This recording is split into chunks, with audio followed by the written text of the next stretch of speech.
Clearly, Operation Barbarossa and the subsequent clash on the Eastern Front were the backdrop of the wildest scenes of World War II. When Hitler decided to invade the nation led by Joseph Stalin, he anticipated a quick and easy victory, but encountered a real hell that ended up consuming countless soldiers' lives. In this edition of Military History, we want to present this turning point in full color, as you've never seen it before, giving it a new dimension. Prepare to experience the conflict firsthand. Amongst the land, fire, blood, and fear. Let's begin this impactful presentation. The relationship between the Third Reich and the Soviet Union was a decisive factor in the development of World War II. In the 2 years leading up to Operation Barbarossa, both countries had signed political and economic pacts for strategic purposes. Despite the vast ideological distance and Hitler's declared intentions to expand eastward, in 1939 they formalized the well-known Ribbentrop-Molotov Pact, named after the foreign ministers of each nation. In this document, Germany secured the neutrality of the Soviet Union in exchange for ceding half of Poland, Bessarabia, and the Baltic states. Additionally, the Soviet Union claimed control of the Dardanelles Strait, Finland, and the possibility of opening bases in Denmark. Essentially, Eastern Europe was divided between Moscow and Berlin.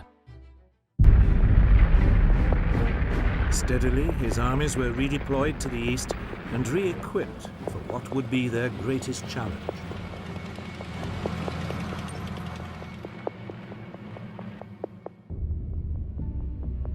The Soviet advance in the Baltic led to a strain on the neutrality agreement by threatening, from the German perspective, the supply of iron from Sweden and nickel from Finland. Although the Soviet Union had generally adhered to the treaty, particularly in sending raw materials to the Third Reich, Soviet territorial ambitions unsettled Hitler.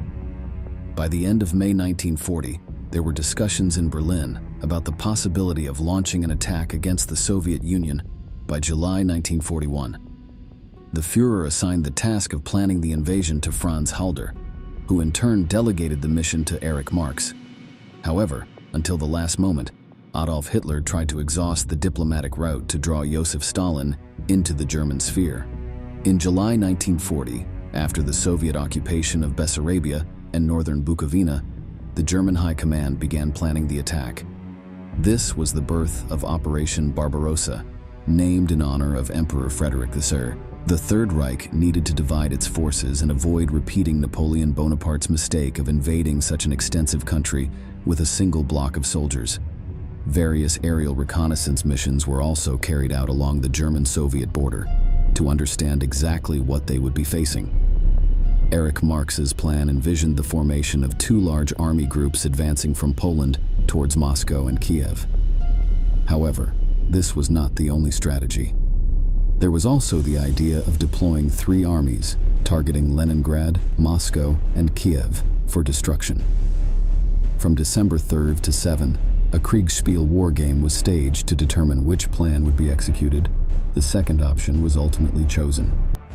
Incredibly, British intelligence had warned the Soviet Union of the imminent invasion, but Stalin believed it was a desperate attempt by Churchill to pull him into the war alongside the Allies.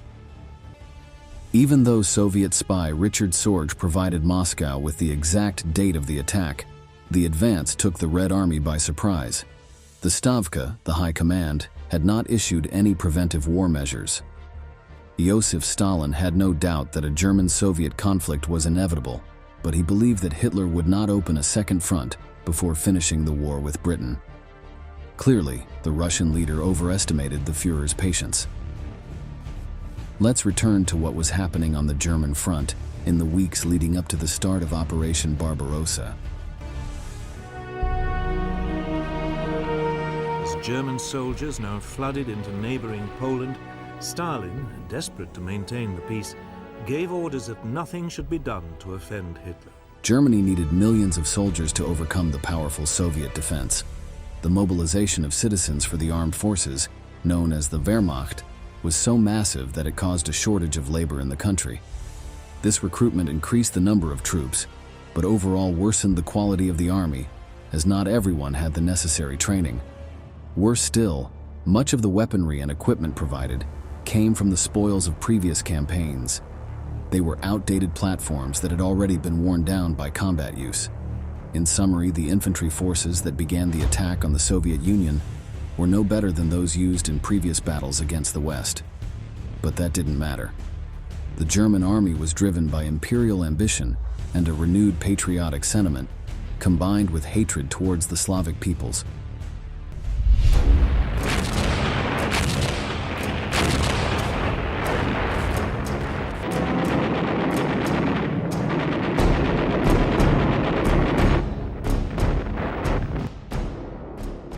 In the early hours of June 22, 1941, more than 3 million German soldiers crossed the border to invade the socialist giant led by Joseph Stalin. There was no declaration of war. It was a direct stab at the heart of Moscow with the intention of ending its power once and for all. Since that June day, Eastern Europe became the stage for some of the bloodiest and most savage battles of World War II, with numerous crimes that horrified the world for years. The coordination between the Wehrmacht's ground and air forces allowed the Germans to quickly defeat the surprised Soviet border garrisons. In less than 24 hours, the Germans managed to advance between 10 and 60 kilometers. In contrast, the Soviet units were poorly coordinated, primarily due to the oversized Red Army, the lack of competent officers, and delays in political response. It was clear that the Third Reich began Operation Barbarossa with a winning hand. But to be victorious, much bloodshed still lay ahead.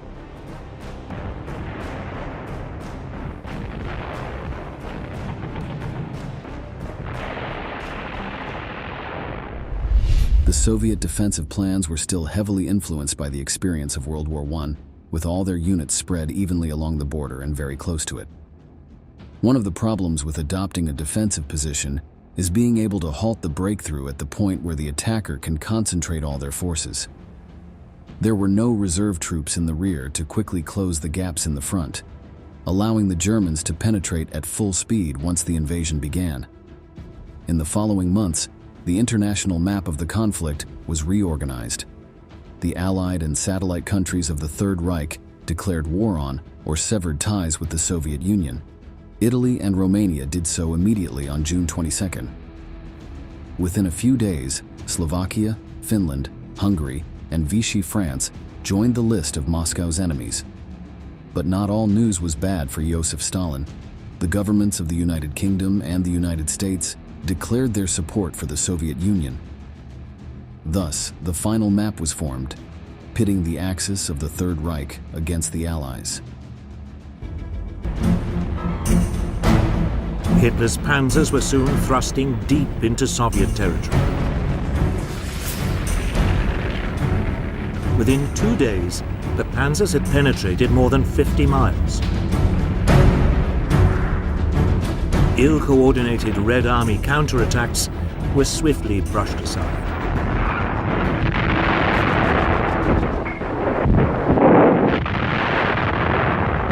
In the first 5 weeks, the Soviet army lost approximately 1 million soldiers between the regions of the Bug River and the city of Smolensk.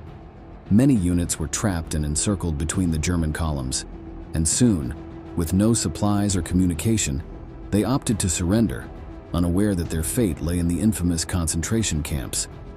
Russian tanks quickly exhausted their supply of armor-piercing ammunition and were powerless to halt the German panzers. However, during Operation Barbarossa, there were no significant clashes between enemy vehicles, as the German divisions were ordered to advance at full speed. This terrifying situation caused panic among the Soviet civilian population, but Moscow's soldiers were unwilling to be subdued by an invading force. Historically, one of the strongest links within the Russian army has been its numerous and tenacious infantry. During Operation Barbarossa, it was the foot soldiers who bore the brunt of the Third Reich's assault. In the first 3 months of the German offensive, the USSR lost over 100 rifle divisions. Many of these soldiers were from the last draft of the spring and had little training. The basic weapon of these troops was the Mosin Nagant 1890-1930 bolt-action rifle, chambered in 7.62 millimeters. It was a robust and accurate platform, complemented by the semi-automatic SVT-40 rifle, also in 7.62 millimeters. With these two weapons, tens of thousands of Germans were brought down while the country organized its defense with powerful, state-of-the-art armaments.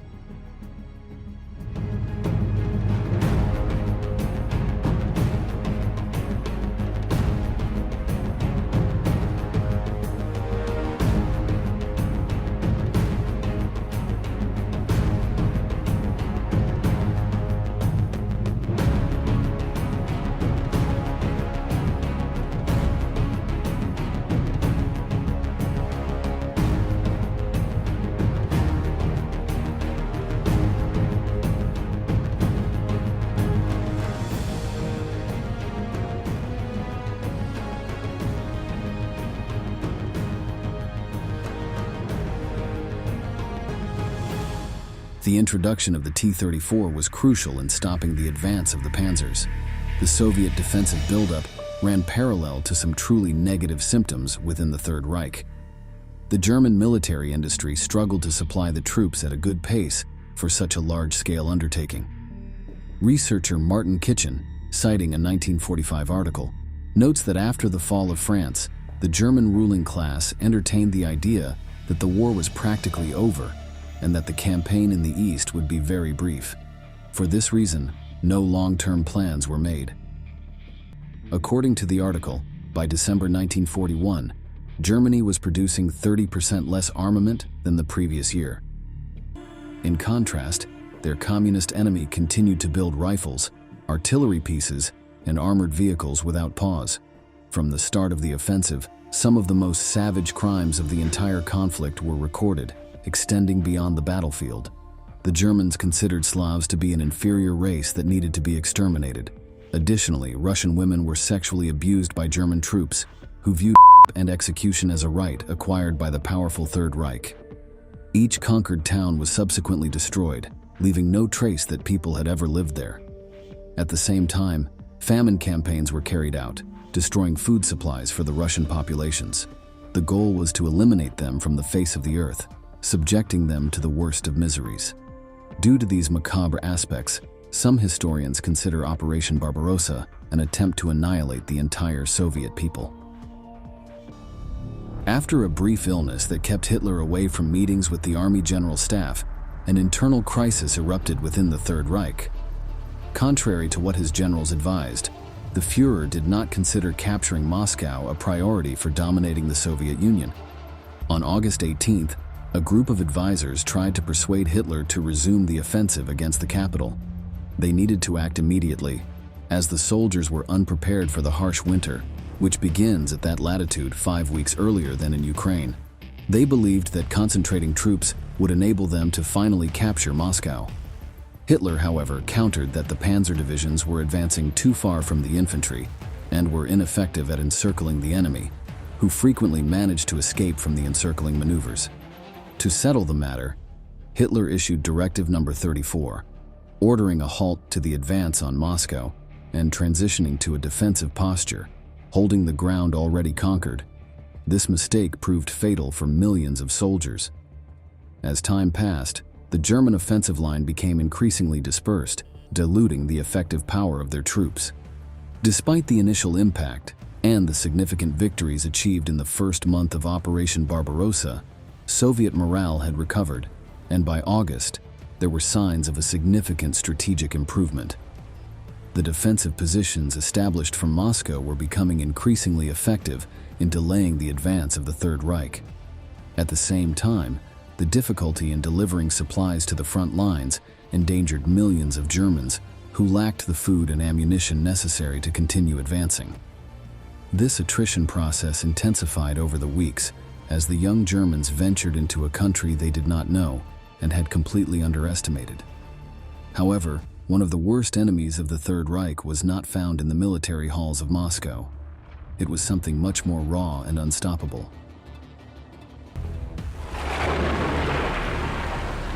But the real obstacle to German advance would be the weather. On October the 8th, heavy rains set in. German vehicles soon became bogged down in a sea of mud.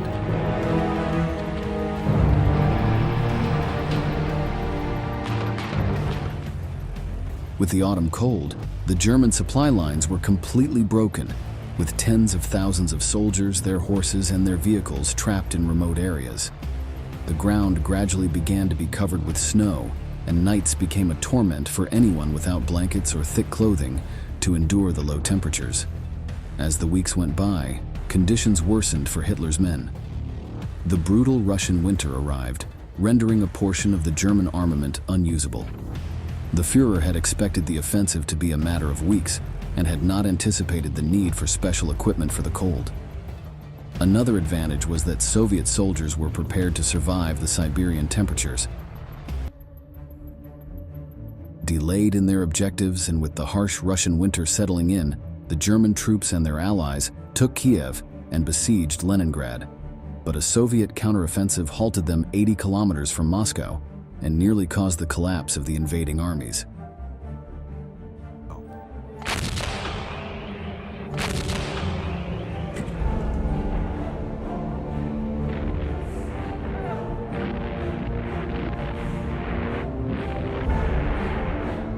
The failure of Barbarossa sealed the fate of the Third Reich.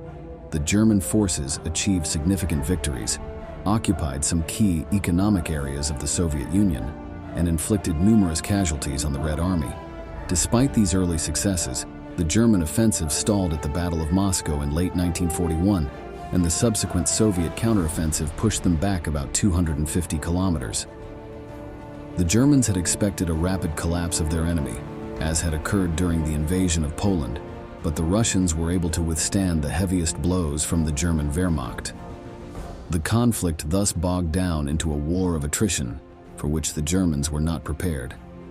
After this defeat, the weakened forces of the Third Reich were no longer able to conduct major attacks along the entire Eastern Front. Subsequent offensives to regain the initiative and penetrate deep into Soviet territory, such as Operation Blue in 1942 and Operation Citadel in 1943, ultimately failed, resulting in the retreat and final collapse of Berlin's army. Of course, the effects were not only political. The brutality of these battles was reflected in an unprecedented death toll. Combining both fronts, approximately 600,000 people, both civilians and military personnel, died. It was a bloodbath that affected the demographics of the warring parties and shaped the course of the war until its conclusion in 1945.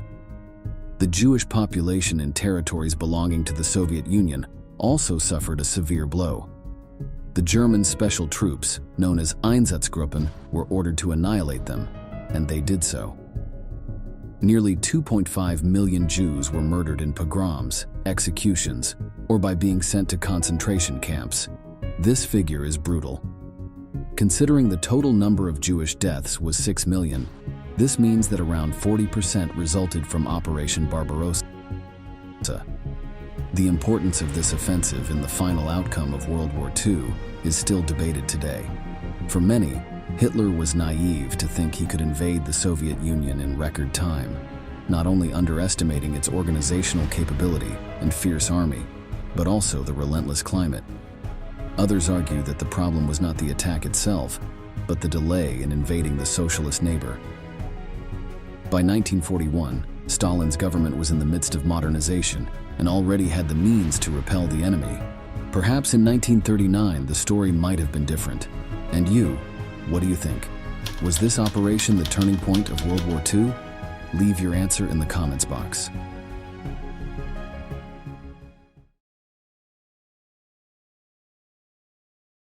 On September 1st, 1939, dawn brought with it a deafening roar that shattered the tranquility of the fields of Poland. So many years of accumulated tension had just exploded. The sound of engines advancing to the beat of Adolf Hitler completely dominates the scene. Nazi Germany has set its war machine in motion, and the smell of death begins to spread.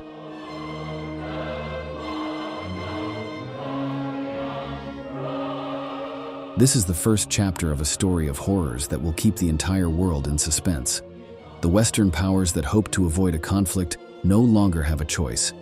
They must face the brutality of the forces of the Third Reich, which with each step it takes, unleashes all the German violence that has been cultivated for years. In this new military history video, we will discover everything about the fierce invasion that meant the beginning of the Second World War. Stay with us and discover how the Führer's troops made their enemies tremble, plunging all of Europe into darkness. Wszystko się zawaliło. Belki to ciężkie wszystko, to zaczęło się walić. Chwila tylko błysk, huk i kurz. Pełne usta tynku. I my w tej ciemności. I się krzyczymy, kto jeszcze żyje, kto jest. To straszna rzecz.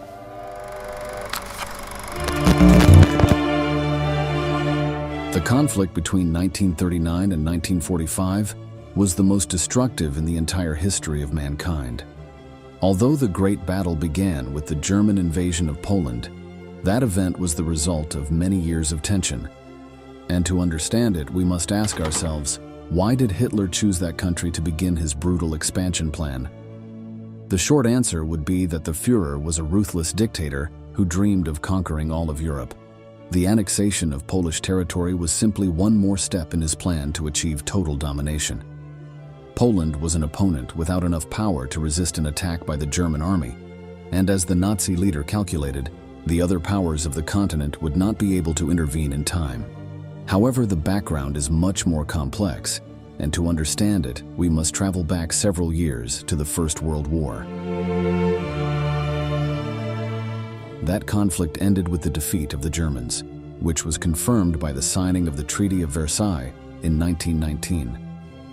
The peace agreement ended the conflict and established several points that caused a feeling of humiliation in the Germans. One of them was the reduction of their army to only 100,000 men, in addition to the prohibition of recruiting new soldiers. The nation was practically demilitarized, but that was not all. On the other hand, when the treaty was signed, the victorious Allies divided the territory that had been part of Germany. They also did the same with that of their war partner Austria-Hungary, and with the Russian Empire that had disintegrated under Bolshevik control. A series of countries emerged from there, including Poland, which had last existed as an independent state in 1795. Another was Czechoslovakia, whose name reflects the decision of the Allies to combine areas dominated by two different ethnic groups, the Czechs and the Slovaks. Hitler despised these new nations. However, he took advantage of them, as both had significant German populations. He feigned a false concern for the welfare of these people as a pretext for demanding territorial concessions. The Führer felt that the Treaty of Versailles not only entailed a huge humiliation for the German people, but also represented an injustice that he was determined to right. The first step was to take back what was his. In 1938, 5 years after his appointment as Chancellor, his desires for expansion slowly began to materialize.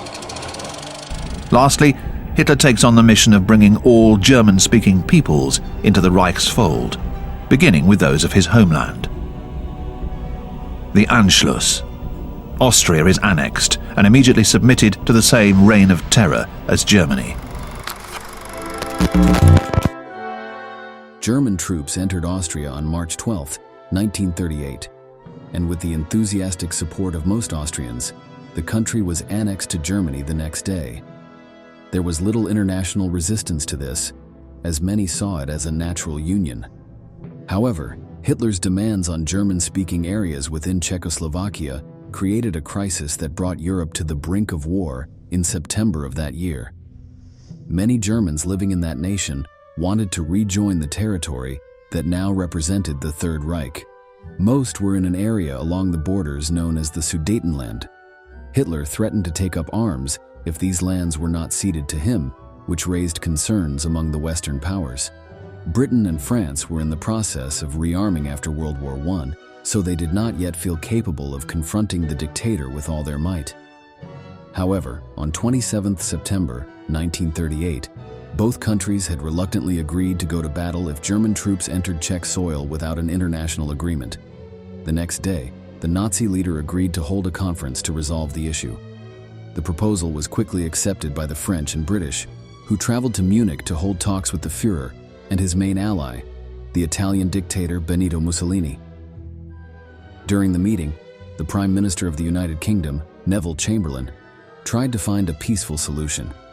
He proposed allowing the German annexation of the Sudetenland in exchange for a peace commitment from Hitler.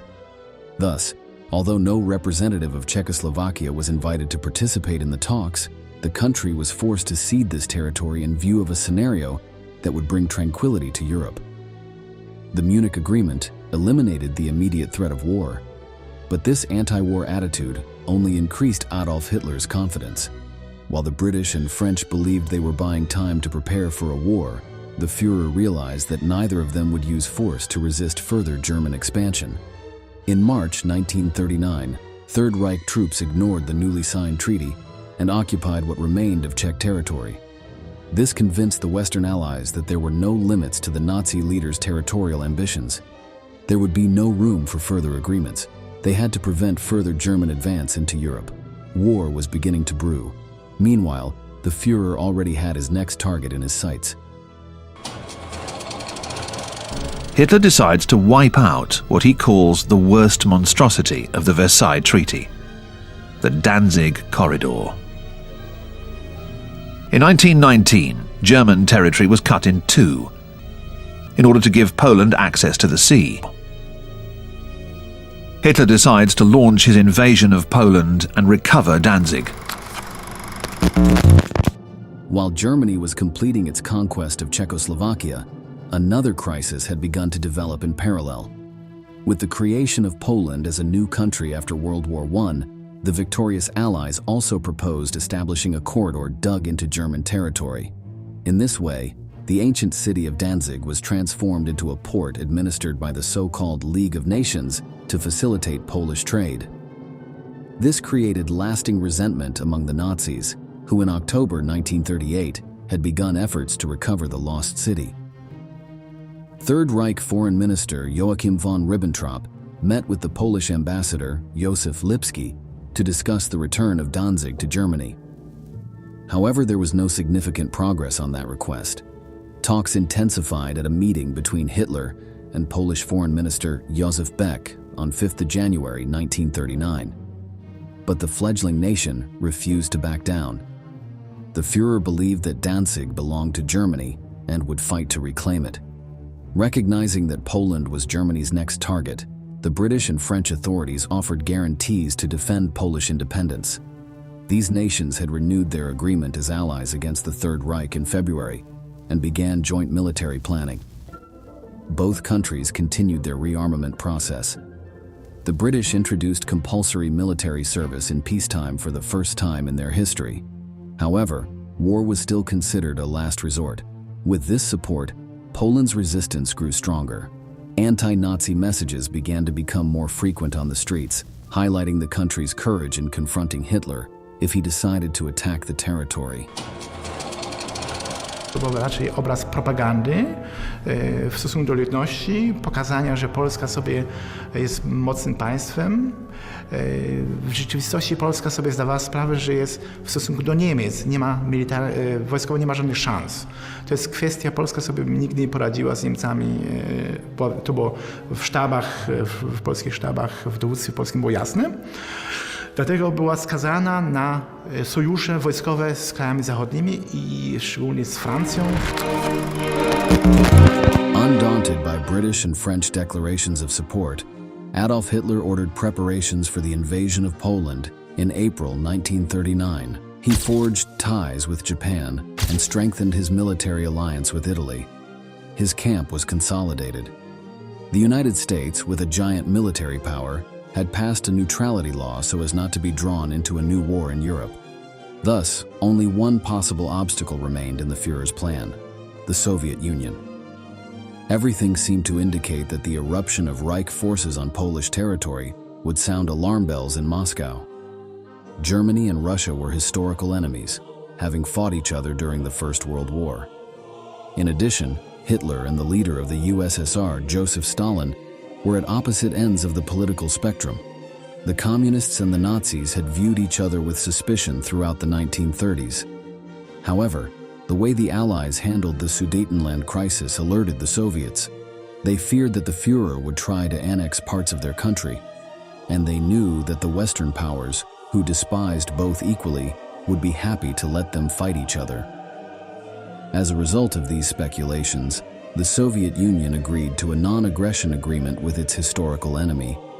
Thus, in August 1939, Hitler and Stalin signed the pact that left the authorities in London and Paris perplexed.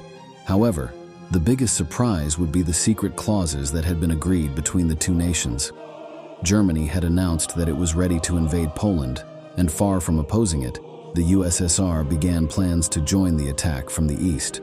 Once the conquest was completed, the confidential part of the agreement stated that the territories would be divided.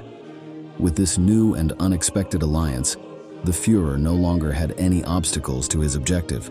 On September 1st, 1939, his troops began the offensive on the neighboring country.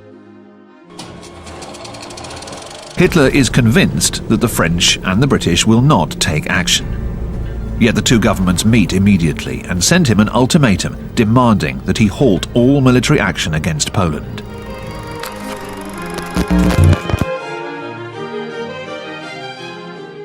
Despite the threats, nothing would stop the Führer. His troops were already on the move, laying waste to everything in their path using an innovative and lethal combat tactic. The invasion of Poland was the stage for the debut of the so-called Lightning War, or Blitzkrieg, a strategy that combined the coordinated use of the different branches of the German military. There, the Air Force known as the Luftwaffe played a crucial role, bombing Polish cities, infrastructure, and military positions from the start. The goal was to destabilize defenses, destroy communications, and spread panic among the civilian population. In turn, soldiers on the ground were organized into armored divisions of powerful panzer tanks and motorized infantry units. These vehicles advanced behind the bombing raids and penetrated deep into rival territory. The Blitzkrieg was based on speed and surprise. German troops avoided prolonged confrontations in strong defensive lines. Instead, they carried out rapid attacks, isolating enemy units and surrounding them. While tanks led the offensive, artillery and conventional infantry forces moved in to consolidate the ground gained and secure control over occupied areas. The well-oiled Nazi machine also benefited from effective communication between its forces, which allowed for fluid maneuvers that were impossible for its adversary to contain. Despite the overwhelming power of the Third Reich, the Poles did their best to resist. However, the differences in armament were enormous. The Germans had a great advantage in armor, artillery, and fighter aircraft. In contrast, Poland's army, although large, was poorly equipped. It had a very limited air force, and its ground units were small and outdated. Many of its troops moved on foot or on horseback, making it difficult to react to the speed of the German attacks. Hitler unleashes the Wehrmacht, the armed forces of Nazi Germany, onto Poland. Entering battle as if in a bygone age, the Polish cavalry charges the German tanks and is slaughtered.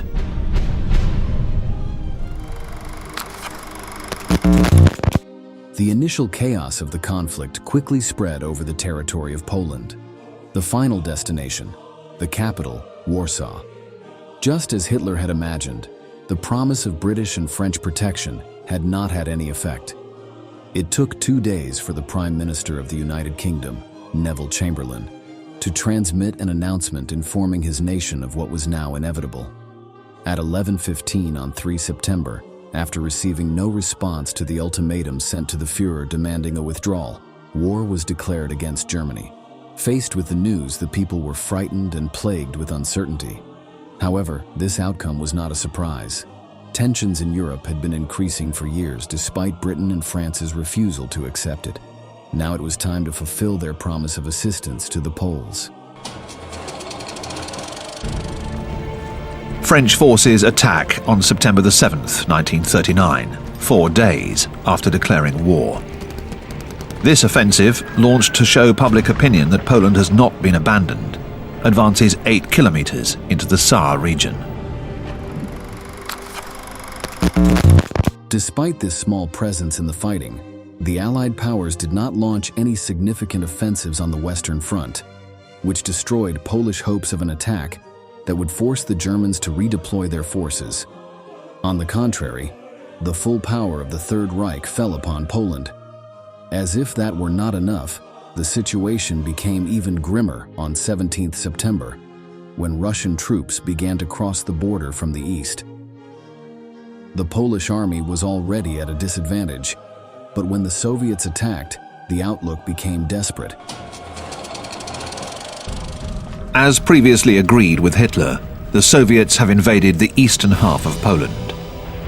Here, German and Soviet soldiers are fraternizing, an incongruous sight to say the least.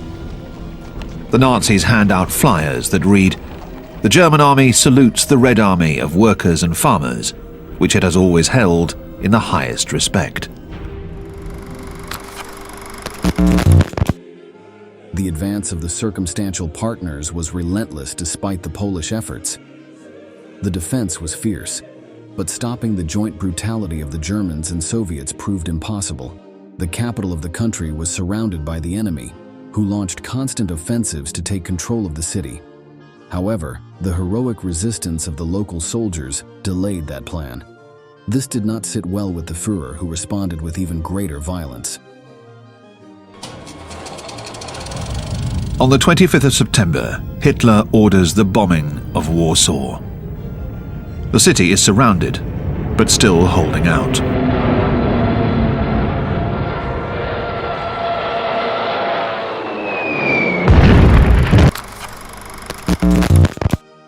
Eventually, lack of supplies and constant German pressure led to the fall of Warsaw on 28 September 1939.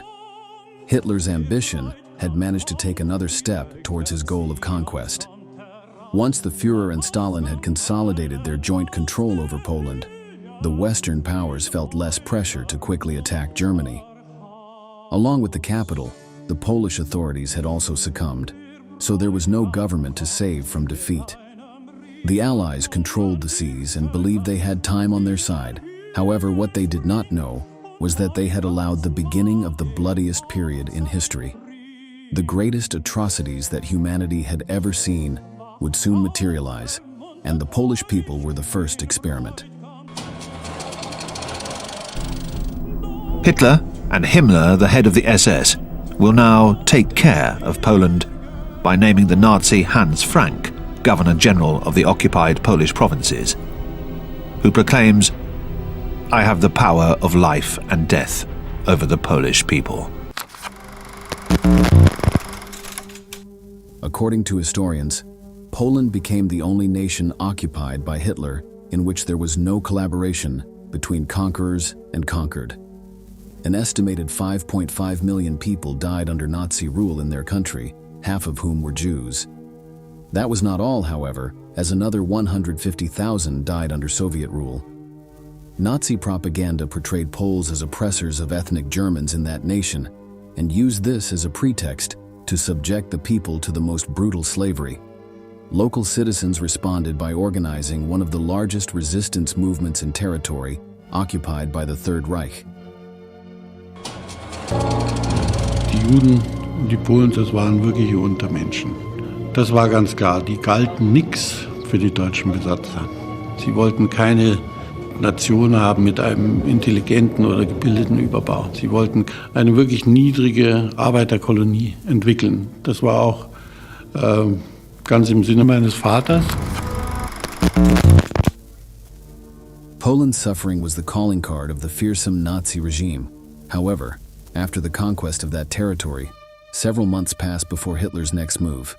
Because of that, the British and French held out hope that they could find a solution to the conflict without unleashing a full-scale war. That illusion vanished when the tanks of the Third Reich began to arrive in Western Europe, from the Netherlands to Belgium, and finally, to France itself. Everyone suffered the savage power of the Germans, and millions of people died as a result of the numerous battles. World War II was underway, and nothing could stop it.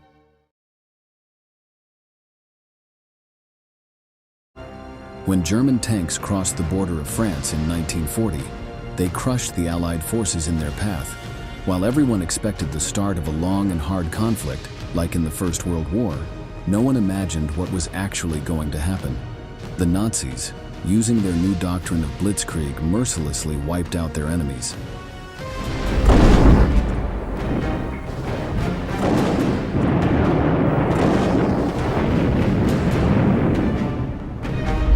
Cities fell so fast that their inhabitants did not even have time to flee. Adolf Hitler and his generals were determined to show the entire world the power of their war machine and would not stop until Paris was under their control. That is why today, in this new episode of Military History, we will tell you every moment of France's crushing defeat in the Second World War. Get ready for a brutal and colorful delivery.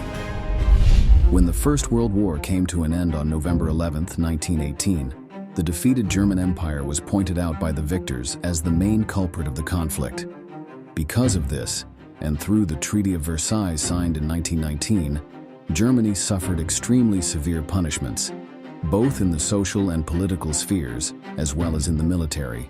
For example, they were forced to pay exorbitant amounts of money to countries such as the United Kingdom, France, and the United States, which left the German nation in ruins for years. They also had to cede large areas of territory to the European victors, including all of their colonies in Asia and Africa. Their once powerful army, which had had almost 1 million troops, was reduced to just 100,000 soldiers and was prohibited from possessing artillery, tanks, airplanes, and submarines.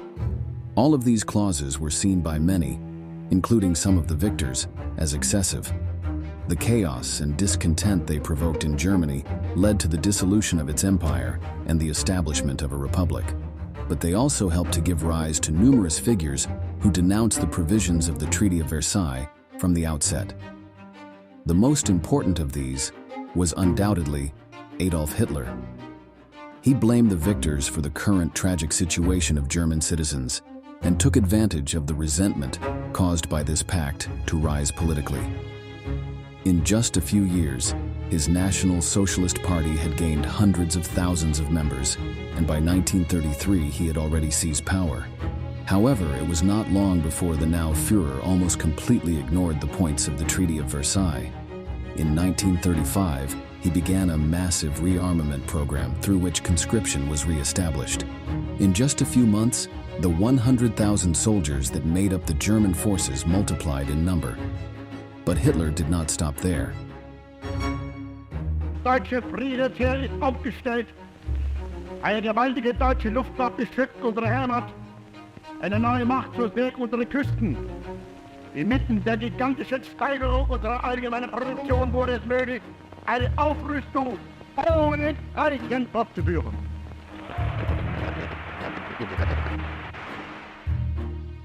War industries began building aircraft and artillery again, and shipyards began building ships and submarines. However, Hitler's priority was armored vehicles. He was convinced that future wars would be defined by tank power, and he wanted to ensure that Germany was at the forefront of this field. The other powers of Europe, such as the United Kingdom and France, while not approving of what the Nazi leader was doing, did not oppose it either. The leaders of these countries maintained a policy of appeasement, believing that by allowing Hitler political and economic concessions, they could prevent a major conflict. They did not even protest on 12 March 1938, when German army troops peacefully entered Austria and announced their annexation, in clear defiance of the Treaty of Versailles. Neville Chamberlain, then the British Prime Minister, classified the operation as inevitable, arguing that there was no way to intervene without dragging Europe into a new conflict. But Hitler's ambitions did not end in Austria. In October 1938, the German Third Reich invaded the Sudetenland region of Czechoslovakia without encountering armed resistance, using the excuse of protecting the Germans living there. Once again, the other powers offered only weak protests. Emboldened, the Führer began to direct the fury of his guns towards another of his neighbors, Poland. However, unlike the countries that were now part of the Nazi Empire, the Poles were going to fight for their right to autonomy. This time, the United Kingdom, France, and their allies also made it clear that if Hitler advanced his territorial claims, there would be war.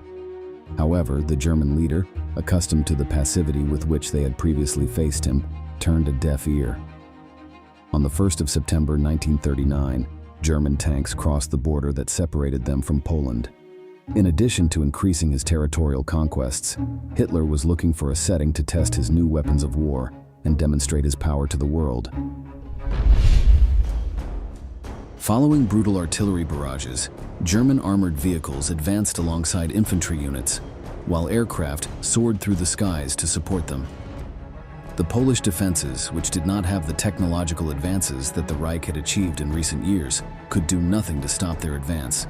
However, it was not all good news for Hitler. On the 3rd of September, the United Kingdom and France declared war on Germany, showing that their threats had not been empty. Although this was the first obstacle to the advance of Nazism, the conquest of Poland continued. In just 1 month, the forces that resisted signed the surrender, and the Third Reich increased its size considerably. The new strategies used by the German armies had taken effect, but they were still evolving. Hitler's generals thought that they could improve their performance even more. They would soon have the opportunity to prove it. The months that followed the German victory were relatively calm. Both the Nazis and the newly formed Allied side focused on organizing their forces and arming them for the battles to come. France knew that they were surely next on Hitler's list due to their geographical proximity, but they were still calm, although expectant of the next steps of the Nazi forces.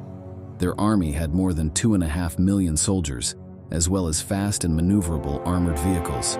In addition, along their entire border with Germany was the powerful Maginot Line. This was a system of concrete fortifications and bunkers armed with machine guns, mortars, and anti-tank weapons, a great defensive wall that would keep the enemy out of the country. At least that is what their generals believed. Despite the notable capabilities of the French forces, their tactics had not changed much since World War I. Tanks had a secondary role, and even cavalry units were still used in important roles. The High Command maintained that the mobility of animals was preferable to the power of armored machines, although the events in Poland had already shown how outdated this doctrine was. The French thought that the fighting would again tend towards battles of attrition, as had happened in the previous global conflict. The Germans, however, had other plans. On 10 May 1940, German troops began a massive invasion of their enemies, but France was not the only one affected. Luxembourg, Belgium, and Holland also saw Nazi tanks cross their borders and begin to enter their territory. It was an unprecedented operation, the scale of which took the Allies by surprise. The British Expeditionary Force and a large part of the French army immediately headed for the Ardennes region of Belgium, thinking that this would be the main attack. But the Germans were counting on this, and once the Allies reached their objective, they diverted their tanks towards France. In this way, they completely avoided the Maginot Line, which did not extend over the German-Belgian border. The local generals, however, were not overly concerned. They were convinced that the dense forests and difficult terrain of their country would complicate the Nazi advance enough for them to reorganize their troops and be able to counterattack. But the German preparation had been sublime. The French High Command was driven by hope rather than reality, and they believed that the Ardennes were impassable, that the Germans had done their homework. Radio assets were used to very great effect, and together with a great plan and also very bold leadership, it allowed them to pass armoured vehicles through the Ardennes with great speed, far more quickly than anybody had ever expected. The commanders of the German armored units had studied the enemy terrain perfectly and managed to move at incredible speed, covering 160 kilometers in a single day. To understand the magnitude of this feat, distances that should have taken them 10 days were covered in just 3. The French had no chance to prepare their defenses for what was to come. They were about to fall victim to a lethal example of blitzkrieg. It all began with a brutal artillery barrage on the local troops that sowed chaos among their lines. Simultaneously, German planes bombed their rivals' airfields, eliminating any possibility of an air threat. Then, when they were already in complete disarray, the mixed infantry and tank units advanced. But instead of the support role to which the Allies limited the armored ships, the Germans concentrated all this power on the attack points. They worked in perfect synchronicity, with the sole objective of quickly destroying their enemy, completely denying them the chance to reorganize. Although the French and British vehicles were superior in armament to the German ones, Thousands of them were destroyed during this campaign. The French soldiers are psychologically devastated. The attack was far worse than my imagination could have invented. The explosions were so frequent, you could not distinguish between individual bomb blasts. I was deaf and could hardly breathe. I made myself as small as possible, my world shaking. I sobbed. In the first days of the German offensive, the Allies suffered enormous casualties. Not only that, but the German attacks shattered the idea of superiority that many Frenchmen held. Several officers realized that their tactics had become completely outdated, crushed under the heavy tracks of enemy tanks. After great Nazi victories, such as that which occurred at the Battle of Sedan in northern France on May 15, 1940, the Germans continued their advance. While part of their forces continued their march westward, others headed north to isolate their opponents. Within this trap were more than 1 million Allies, including British, French, and Belgians. Winston Churchill, who had replaced Neville Chamberlain as Prime Minister, ordered his generals to begin devising plans for a massive evacuation of English forces. But for this, they would need time, which they did not seem to have. The German battleships continued to advance at a good pace towards their objectives. At this point, the Allies had a sudden stroke of good luck. Surprisingly, it came from within Nazism itself. Hitler, despite his triumphs, began to feel nervous. He thought that his tanks had advanced too far, leaving the infantry behind, and would therefore be easy prey for his enemy's counterattacks. In addition, Hermann Göring, the leader of the German Air Force, convinced him that his planes alone would be enough to destroy the enemy. So it was that on the brink of victory, the German High Command ordered its battleships to stop and rejoin the foot soldiers. While the vehicle crews were able to take advantage of a respite from the fighting, the unit commanders were furious. They felt that the victory of the war was about to slip through their fingers due to Göring's hunger for glory and his Führer's indecision. Churchill and his military advisors also took advantage of the enemy's slowdown. Concluding that France was lost, they began planning its evacuation. They chose the port of Dunkirk as the point where this desperate operation would take place and ordered all their men to go there as quickly as possible. They would not have much time. Göring, wanting to keep his promise, concentrated all his efforts on destroying the city. His planes constantly bombed the Allies, killing many of them. But the Germans were not the only ones reaping victories in the skies. British Royal Air Force planes also killed a large number of German pilots. The Nazi commander's attempts were not enough to prevent English ships from approaching the French coast and beginning to evacuate soldiers from May 26, 1940. Even civilian ships, such as fishing boats without any weapons, volunteered to assist the uniformed men. For 8 days, the Allies fought Nazi aircraft day and night. Many were riddled with vehicle guns, and a large number of ships were destroyed by bombs. However, when the evacuation ended on June 4th, the British considered it a success. Over 16,000 French and British troops died during the evacuation. The dead buried by their comrades in arms. With the fleeing expeditionary force abandoning nearly all of its tanks, vehicles, and equipment. But thanks to the unremitting bravery of the crews of the Navy, the little ships, and the RAF, 340,000 Allied soldiers are rescued. Many more than the 40,000 that were expected to be saved. For the Germans, the evacuation of Dunkirk was a complete failure, as the opportunity to deal a mortal blow to the Allies was lost. Many consider it to this day one of Adolf Hitler's greatest mistakes. However, the war was not over. The battle for France continued. The Nazis' next objective was Paris, their capital.